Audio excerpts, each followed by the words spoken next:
Hello guys, જય શ્રી કૃષ્ણ. કેમ છો? મોજમાં જ રહેવાનું છે ને તમે પાછળ મૂકી જઈને સમજી જ ગયા છો કે આજની આપણી મોર્નિંગ છે સાળંગપુર. તો જય હનુમાન દાદા ફોલો કરજો અને બધેની પ્રાર્થના આપણે માંગી લેશું. ને ચાલો પહેલાં દર્શન કરીએ ફટાફટ, કેમ કે મોર્નિંગ વાગી ગયા છે 8. તો ફટાફટ દર્શન કરી લઈએ. આજે છે રવિવાર એટલે મોડું થશે અને આખું આપણે સાળંગપુર એક્સપ્લોર કરશું. તો બન્યા રહેજો બીકે વ્લોગ્સમાં. આજે છે રવિવાર, તો ઘણા ભાવિક ભક્તો આપણે આદિવાસી ડાન્સ જોવા મળ્યું છે, જે આપણે બધું નિહાળશું અને પછી આપણે મંદિરમાં દર્શન કરવા જઈશું.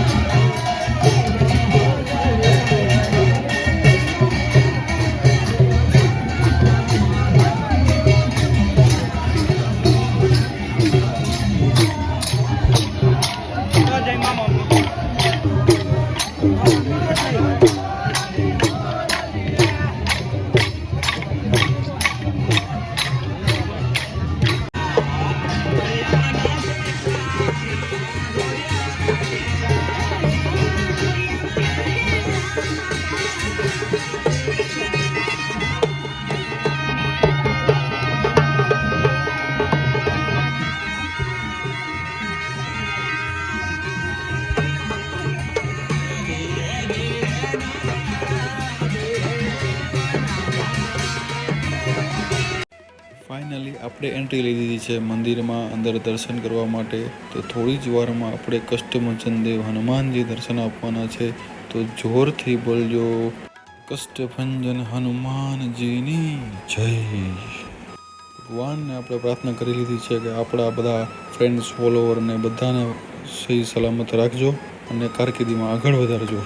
મિત્રો, જો તમારે દાદાના દર્શન કરવા આવવું હોય તો આમ તો જનરલી તો મંદિર છે સવારના 5 વાગ્યાથી લઈને સાંજના 9 વાગ્યા સુધી ખુલ્લું રહે છે. પણ જો તમારે દર્શન કરવા હોય દાદાના તો બપોરથી 3 વાગ્યા સુધી મંદિર ક્લોઝ રહે છે.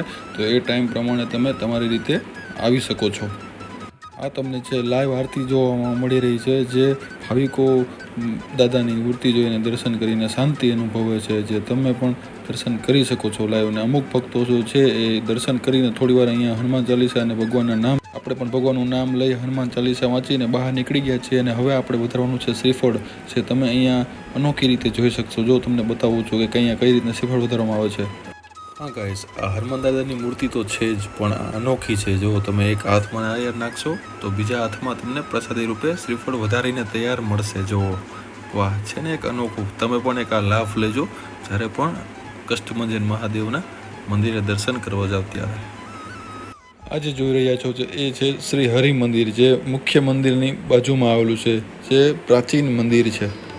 તો આપણે પહોંચી ગયા છીએ શ્રી હરિ મંદિરની અંદર, જ્યાં સ્વામિનારાયણ ભગવાન જ્યારે આવતા ત્યારે તે અહીંયા રોકાતા હતા. જે ખૂબ જ જૂનું અને પ્રાચીન મંદિર છે, જે જોવાલાયક છે. એકવાર તો જરૂર વિઝિટ કરજો અહીંયા પણ. જો આપણે પણ ભગવાનના દર્શન કરીશું અને અહીંયાની અમુક વસ્તુઓ તમને બતાવશું, જે સ્વામિનારાયણ ભગવાન અહીંયા આ જે તમે જોઈ રહ્યા છો તે છે શ્રી સ્વામિનારાયણ ભગવાનનું ગાડું છે. તેમાં બેસીને શ્રી સ્વામિનારાયણ ભગવાને વિચરણ કર્યું હતું, જે સ્વામિનારાયણના પ્રસાદ તરીકે જે રાખવામાં અહીંયા આવેલું છે. અને જે તમે હવે જોઈ રહ્યા છો તે છે પથ્થર છે, જેમાં સ્વામિનારાયણ ભગવાન છે બેસીને નહાતા હતા. જો આ પથ્થર ઉપર બેસી સ્વામિનારાયણ ભગવાન સ્નાન કરતા હતા. તો આવી બધી પ્રાચીન કાળની વસ્તુઓ શ્રી હરિ મંદિરમાં રાખેલી છે, જે મને લાગે છે ત્યાં સુધી લોકો એટલા ધ્યાનથી નથી જોતા. તો હવે જ્યારે તમે જાઓ ત્યારે એકવાર જરૂર વિઝિટ કરજો અને આરામથી બધું ફરજો. તો કેટલી મસ્ત વસ્તુઓ આવેલી છે, જે આપણા જૂના ટાઈમની છે, જે તમને ખૂબ મજા આવશે જોઈને.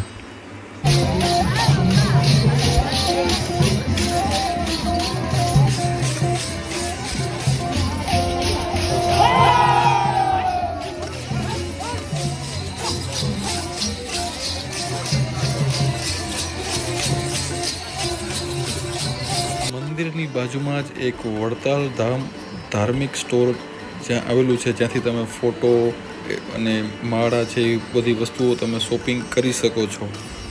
ત્યાં તમને પૂજાપાઠનું કાઉન્ટર જોવા મળશે, જ્યાં તમે સવારના 6 વાગ્યાથી 8:30 વાગ્યા સુધી અને બપોરના 2 વાગ્યાથી 4:30 વાગ્યા સુધી પૂજા પાઠ કરાવી શકો છો, જેનું બુકિંગ અહીંયા થઈ રહ્યું. હવે આપણે જઈશું બાપ શ્રી સ્વામિનારાયણ મંદિર, જે મુખ્ય મંદિરની સામેના ગેટ ઉપર આવેલું છે, જ્યાંથી આપણે અંદર એન્ટ્રી લેશું. જ્યારે પણ તમે વિઝિટ કરવા આવો તો અહીંયા પણ મસ્ત રીતે વિઝિટ કરજો, કેમ કે ખૂબ સારી રીતે બનાવેલું છે મંદિર, એટલા માટે જે આજે હું તમને આમાં બતાવીશ. જે આ મંદિરની બહાર નીકળતા જ બીજો ગેટ જોવા મળશે, જ્યાં લખેલું હશે સ્વામિનારાયણ મંદિર. તો ત્યાંથી આપણે અંદર એન્ટ્રી લેશું અને જો આવું કંઈક મસ્ત અંદર એન્ટ્રી ગેટ આપેલો છે.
સ્વામિનારાયણના મંદિરની સામે તમને જોવા મળશે બ્રહ્મ સ્વામી સ્મૃતિ ભવન, જે તમને આખું વ્હાઇટ કલરમાં જોવા મળશે. જ્યાં તમે અંદર એન્ટ્રી લેશો ત્યાં તમને બ્રહ્મ સ્વામીના જે ચરણ પાદુકા છે એમના દર્શન થશે. એમને છે ને અહીંયા અંતિમ જે શ્વાસ છે એ અહીંયા ગુજાર્યા હતા એવું કહેવામાં આવે છે. તો ચાલો આપણે દર્શન કરીએ એમના. અહીંયા સ્વામિનારાયણ ભગવાનના મંદિર સાથે ઘણા બધા મંદિરો આવેલા છે. ચાલો તો બધા મંદિરો આપણે દર્શન કરશું આજે.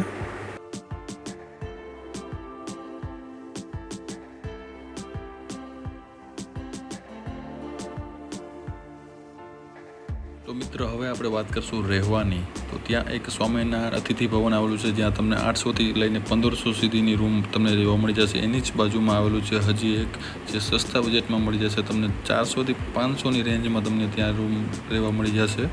અહીંયા છે ને પ્રાઇસ લિસ્ટ લખાવેલું છે, જ્યાં તમને સ્ક્રીનશોટ લઈ શકો છો. ને ત્યાં પ્રી બુકિંગ થાય છે, તમારે આવીને જ બુકિંગ કરાવવું પડશે. એટલે એ વેમમાં ના રહેતા કે ઓનલાઈન થઈ ગયું એટલે રૂમ મળી જશે. પ્રી બુકિંગ જ જસ્ટ થાય છે. અહીંયા જનરલ વોર્ડ પણ આવેલો છે, જ્યાં તમે ફ્રી પણ રહી શકો છો, જ્યાં તમને બધી સુવિધા મળી રહી છે. જો અહીંયા એક લોકર આપવામાં આવે છે, જેમાં તમને 100 રૂપિયા ચાર્જ લે છે. તમને એક ચાળું અને ચાવી મળે છે, બ્લેન્કેટ, ગાજલું, એવી બધી સુવિધા તમને મળી જાય છે, જ્યાં ફ્રી છે જનરલ હોલ પુરુષો માટે, જે અહીંયા એન્ટ્રી ગેટ છે. ગાઈસ, તો હવે આપણે જાશું શ્રી કષ્ટભંજન દેવ હનુમાનજી મંદિર ગૌશાળામાં, જે મુખ્ય પ્રવેશ દ્વાર છે ત્યાંથી આપણે જાશું, જ્યાં મસ્ત મસ્ત બધા પ્રાણીઓ આવેલા છે. સૌથી પહેલાં તો આપણે ગાયોને જોશું. જો તમે બતાવું,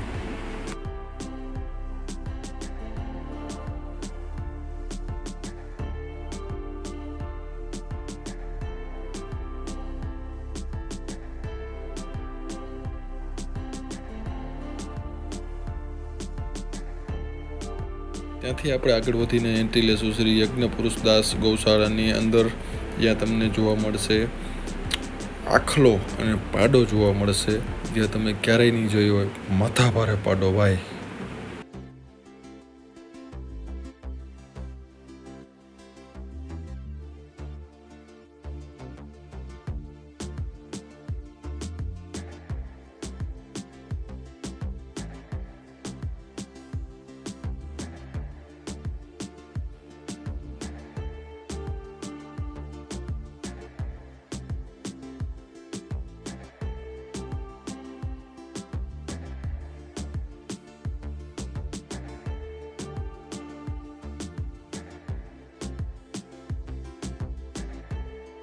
અને અહીંયા નાના નાના પક્ષીઓ પણ, અને સસલાઓ, ખરગોશ, એવું બધું બતક છે જે આવેલું છે, જેથી અહીંયા પણ તમે બાળકોને લઈને પણ આવી શકો છો ફરવા માટે ને જોવા માટે, કેમ કે છોકરાઓને મજા આવશે આ બધું જોવાનું હોય તો. એટલે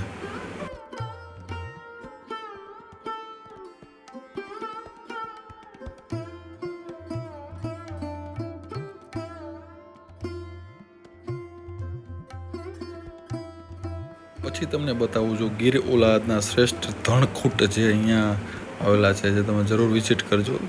ક્યારેય નહીં જોયા હોય, જોવા મળશે અહીંયા કુટિયાઓ. આ જે તમે દર્શન કરી રહ્યા છો એ છે કિંગ ઓફ સાળંગપુર. 54 ફૂટ ઊંચી મૂર્તિ જે પંચધાતુથી બનાવવામાં આવી છે. આનું ઉદ્ઘાટન છે એ હનુમાન જયંતિના દિવસે 2023માં ઉદ્ઘાટન કરવામાં આવેલું છે, જેના તમને નજીકથી દર્શન કરાવવું જો તમે ખાલી એટલું ઝૂમ લગાવીને બતાવું કે બધું દેખાઈ જાય. લખ્યું છે ને કિંગ ઓફ સાળંગપુર, તો હા જી એ જ છે આપણા હનુમાન દાદા. તો ગાઈઝ હવે પડી ગઈ છે સાંજ, તો પેટનો ખાડો તો પૂરો પડશે. તો કષ્ટભંજન ભોજનાલય આવેલું છે, જે ગુજરાતનું સૌથી મોટું ભોજનાલય છે. અહીંયા એક સાથે 15 થી 20 હજાર લોકોનું જમવાનું પણ બને છે અને 5 થી 10 હજાર લોકો એક સાથે જમી પણ શકે છે. એટલું મોટું ભોજનાલય છે. તો ચાલો આજનું ભોજન આપણે અહીંયા લેશું. તો મિત્રો હવે આપણે વાત કરશું ભોજનાલયના ટાઈમની. તો સવારના 7 થી 9 અહીંયા મળે છે નાસ્તો, અને બપોરના 11 વાગ્યાથી 2 વાગ્યાની વચ્ચે મળે છે તમને લંચ, અને સાંજના 7 વાગ્યાથી લઈને 9 વાગ્યા સુધી મળે છે ડિનર. તો જો પબ્લિક ભક્તો ઉમટી પડ્યા છે અને શાંતિથી લોકો ડિનર ને લંચ ને બ્રેકફાસ્ટ લે છે અહીંયા. જો આપણે પણ બેસી ગયા છીએ થાળી લઈને. મસ્ત સ્વાદિષ્ટ જમવાનું એકદમ ફ્રી મળે છે प्रसादी रूपे. मेरा ये चैनल सब्सक्राइब करें और मेरे हर अपडेट आपको मिले, इसके लिए बेल आइकन जरूर दबाइएगा. आप सभी को मेरी ढेर सारी शुभकामनाएं.